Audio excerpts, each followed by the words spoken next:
Hey guys, it's Alex with Pools by Cory. How's it going, Alex? How you doing today, Bubba? Not doing too bad. Saddest point of the year.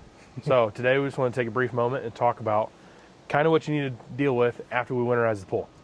So, very first thing, this pool's been closed down, starting to get in those cold temps and all that stuff. There's a couple of things we need you guys to do as homeowners for us, so that way it makes this winter an easy, smooth transition into the spring.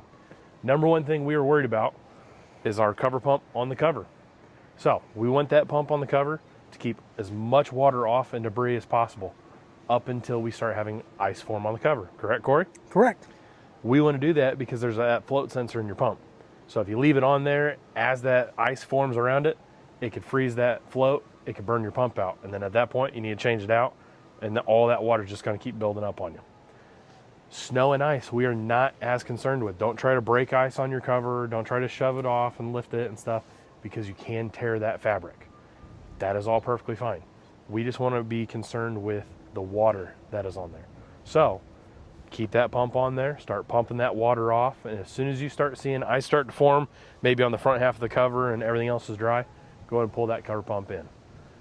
That way, as that snow and ice melts, as we get warm patches through the winter, kind of like what we do, you can set your pump back on, pump it off, and then pull it back off until spring. Say about February, right, Cory? We start, seeing a nice warm up, the ground thaw and stuff. Yeah. We're not worried about it as much, right? Right. So at that point, when you hit about beginning of February, go ahead and take that pump, set it right back on. Yeah. What do we do about leaves? We just leave them on there. Really, you could blow them off when they're dry. Right.